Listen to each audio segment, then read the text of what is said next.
Hoje eu quero comentar com vocês sobre mais um livro da saga Percy Jackson e os Olimpianos.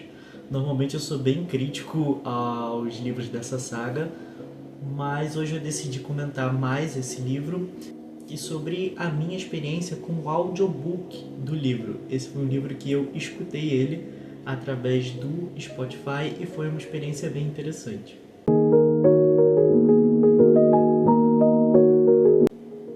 Nesse terceiro livro, então, Percy, junto com suas amigas Thalia e Annabeth, vão atrás do Grover, que diz que encontrou em uma escola mais dois novos semideuses. Esses são Nico e a Bianca D'Angelo, que estudam em Westover Hall. O grupo aqui dos protagonistas vai até esse colégio e lá eles são atacados por uma mantícora, o Doutor Espinheiro. Nesse confronto, a Annabeth desaparece e muitas pessoas acreditam que ela morreu, mas o Percy tem uma certeza de que ela ainda está viva. O Doutor Espinheiro, ele é um vilão que representa uma dificuldade muito grande para esses personagens, então eles são ajudados pelas caçadoras de Ártemis. E aí nós temos a presença da Zoe Doce Amarga como uma personagem muito importante em todo esse livro, e também temos nessa parte a presença da própria Ártemis.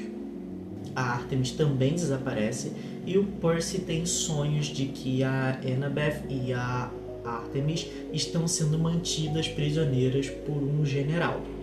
Logo reúnem um grupo que vai atravessar os Estados Unidos para resgatar essas personagens, apesar de eles não saberem muito bem aonde é que elas estão. No percurso até lá, eles vão enfrentar uma série de desafios. E aí que entra a parte que eu gosto, que são as referências à mitologia grega. Esse livro, ele vai beber muito em uma fonte que são os 12 trabalhos de Hércules. Em especial, no 11º trabalho. Mas nós temos também referências a outros trabalhos, como por exemplo a parte em que o Percy Jackson enfrenta o Leão da Nemeia e o derrota, que é um dos trabalhos de Hércules. Nos 12 trabalhos de Hércules, o 11º trabalho era colher um pomo de ouro no Jardim das Hespérides, que são as filhas de Atlas. Atlas é o titã que segura o céu em suas costas. Para conseguir pegar esse pomo, o Hércules precisa derrotar um dragão de 100 cabeças. E por um tempo ele substitui Atlas na sua missão de segurar o céu nas costas. Aqui na saga Percy Jackson, a personagem da Zoe Doce Amarga, ela vai ter uma história diretamente ligada a esse momento e ligada ao personagem de Hércules. Nós vamos descobrir que essa personagem foi usada por Hércules para que ele conseguisse esse objetivo e depois abandonada. Então ela se torna uma dessas caçadoras de Ártemis que fazem um voto de não terem relações com os homens. No fim do livro nós vamos ter a presença desse jardim, desse dragão e até mesmo do Atlas e dessa missão que ele tem de segurar o céu e de como os heróis podem trocar de lugar com ele e ficar ali segurando o céu no seu lugar. Eu achei que essa história, apesar de ela continuar sendo um livro infanto-juvenil, apesar de ela ter algumas coisas meio bobinhas, tipo as mortes às vezes não tem muito peso aqui, mas apesar disso, a história ela melhorou. O livro ele deu sim uma certa amadurecida depois do primeiro e do segundo. Aqui eu percebi que ele já não tem mais tanto foco na questão da civilização ocidental que ele bate o tempo todo nessa tecla no primeiro e no segundo livro. Ele traz o foco mais para questões pessoais desses personagens, questões que estão ligadas ao caráter deles. Eu era muito crítico dessa questão de civilização ocidental que ele falava e eu achei que foi uma certa melhoria ele mudar um pouco esse foco,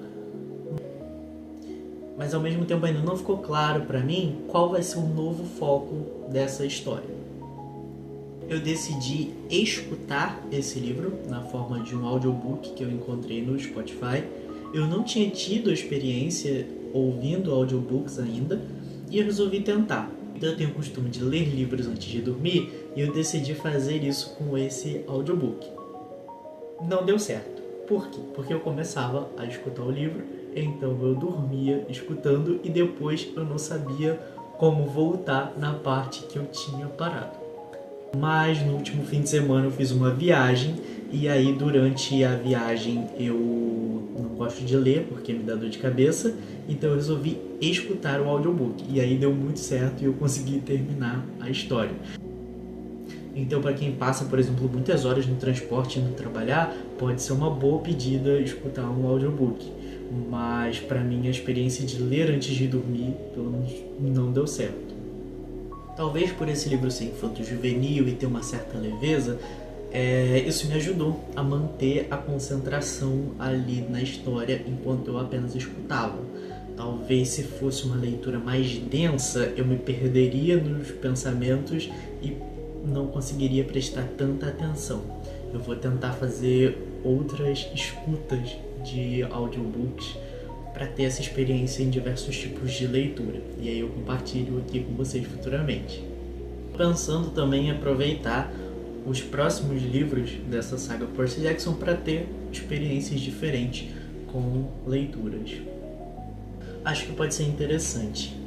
Gostaria de saber de vocês, se vocês já leram Percy Jackson, se vocês têm um livro preferido dessa saga, sobre o que vocês acham dos temas que a saga aborda, deixem pra mim aqui nos comentários.